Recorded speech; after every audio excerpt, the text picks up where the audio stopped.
편안한 성탄절 연휴 보내고 계십니까? 성탄절 2부 뉴스데스크 강원입니다. 도내 일부 지역 한파특보는 해제됐지만 영동 지역에는 대기가 건조해 산불 위험이 높아지고 있습니다. 강원지방기상청은 오늘 오전 10시를 기해 도내 대부분 지역에 내려졌던 한파특보를 해제하고 도내 북부 산지 지역에만 한파주의보를 발령했습니다.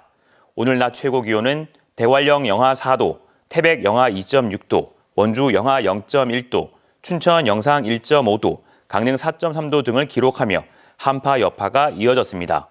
영동 지역에는 시료 습도가 30% 내외로 낮아 동해 삼척에는 건조경보, 나머지 지역에는 건조주의보가 발령된 상태라 산불 등 각종 화재 예방에 각별한 주의가 필요합니다. 일본 구마모토현은 곰 모형의 캐릭터 쿠마몬을 개발해 연간 1조 원 넘는 매출을 올리고 있습니다. 이처럼 최근 자치단체마다 귀엽고 친근한 이미지의 캐릭터를 개발해 지역 홍보 효과도 노리고 캐릭터 상품 판매 효과도 거둔다는 계획입니다. 홍한표 기자가 보도합니다.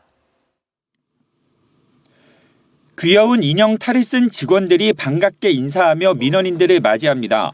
속초시가 시승격 60주년을 맞아 새로 개발한 캐릭터 짜니와 레오입니다. 파란색의 짜니는 깊은 동해에 풍덩 빠진 무늬와 색이 담겨 있고 분홍색의 레오는 설악산의 일출을 바라보는 얼굴빛을 형상화했습니다. 다양한 온 오프라인 매체를 통해서 활용해서 홍보하고 추후에는 캐릭터 상품으로 판매할 것도 검토하고 있습니다. 동해시는 지난 4월 5종의 캐릭터를 새로 개발했습니다. 둥해는 둥근 해, 푸파는 푸른 파도, 해별이는 일출을 상징하고 지역 관광 명소인 추암은 추암이로 무릉 계곡과 무릉별 유천지는 무별이로 표현한 겁니다. 동해시의 경우 캐릭터 디자인을 인정받아 디자인상을 수상하기도 했습니다. 글로벌 디자인 잇 어워드 2023에서 은상과 함께 산업통상자원부 장관상 등을 받은 겁니다. 관광 캐릭터를 활용해서 관광 기념품과 굿즈, 또 시민들이 또 관광지에 오셨을 때 포토존이 될 수 있는 그런 포토존도 만들 계획이고요. 정성군이 2012년 개발한 캐릭터 와와군은 벌써 12살이 됐습니다. 지역 대표 캐릭터보다 더 유명한 캐릭터로 빡빡한 도시 생활에 지친 아이들에게 찾아온 숲의 요정을 상징하고 있습니다. 정선의 울창한 숲을 떠올리도록 다람쥐 도토리 다도, 동강 할미꽃 토끼 미토, 강아지 새싹 강새, 노란 병아리버섯 노버 등 4명의 친구도 있습니다. 정성군은 국민에게 수수료를 면제해 캐릭터를 자유롭게 활용할 수 있도록 하고 있어 거리에서도 쉽게 와와군과 친구들을 만날 수 있습니다. MBC 뉴스 홍한표입니다. 아이 기르기 가장 좋은 지역을 목표로 하고 있는 화천군은 여러 정책을 추진하고 있는데요. 전국에서는 처음으로 지자체가 주도해 온종일 돌봄을 시행하겠다는 계획입니다. 그 거점이 될 커뮤니티 센터가 준공을 앞두고 있는데요. 현장을 이승현 기자가 다녀왔습니다.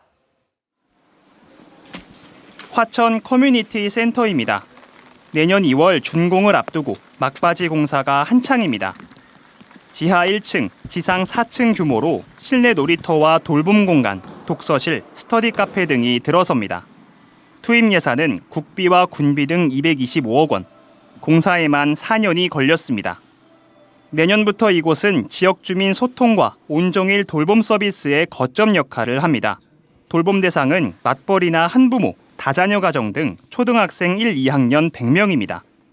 하교 뒤 돌봄 교사와 함께 기초학력과 체력 향상을 위한 활동을 하면서 저녁 7시까지 시간을 보냅니다. 이곳만이 아닙니다. 화천 커뮤니티 센터에서 차로 40분 떨어진 사내면도 2025년에 커뮤니티 센터 건립을 앞두고 있습니다. 온종일 돌봄 서비스의 접근성을 높이기 위해서입니다. 이곳이 새로운 커뮤니티 센터가 들어설 장소인데요. 예산 160억 원을 들여 지하 1층, 지상 3층 규모로 지어집니다. 화천군이 이렇게 돌봄에 힘쓰는 이유는 지역 소멸에 대한 우려 때문입니다. 화천군 인구는 계속 감소하고 있습니다. 지난 2014년 2만 7천 명이던 화천군 인구는 올해 2만 3천 명까지 떨어졌습니다. 육군 27사단 해체 등 전방부대 폐쇄가 결정타가 됐는데 화천군은 믿고 아이를 맡길 수 있는 공공 돌봄 시설을 확충해 정주 여건을 개선하겠다는 계획입니다.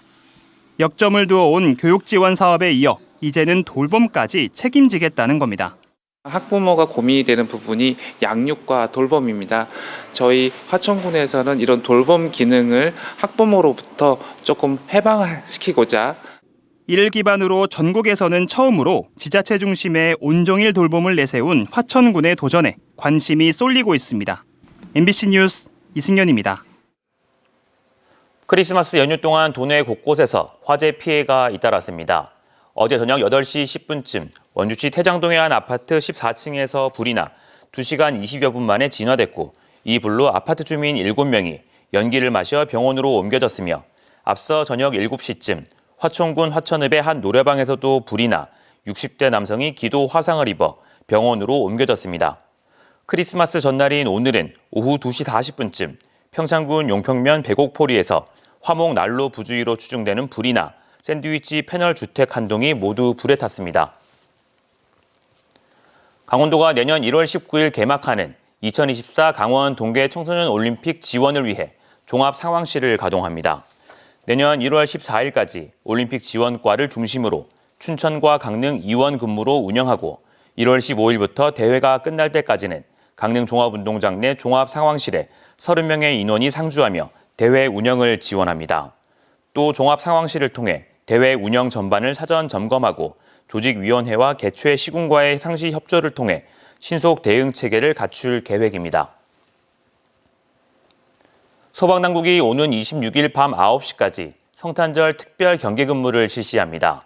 강원소방본부는 특별 경계 근무 기간 동안 소방 공무원과 의용 소방대를 가동해 도내 화재 취약 시설을 합동 순찰하고 직원 비상 연락망을 점검해 초기 대응 속도를 강화할 계획입니다. 또 소방본부와 도내 18곳 소방서의 상황 관리 근무자를 보강해 늘어나는 구조 구급 신고에 대응합니다. 양양 국제공항 여객 회복률이 코로나19 이전인 2019년과 비교해 200%가 넘는 것으로 조사됐지만 순위에서는 제외됐습니다. 국토교통부 항공통계에 따르면 올해 1월에서 11월 전국 국제공항 8곳에 여객 회복률은 74.1%로 조사됐고 회복률이 가장 높은 곳은 청주공항으로 89.3%로 나타났습니다. 뉴스를 마칩니다. 고맙습니다.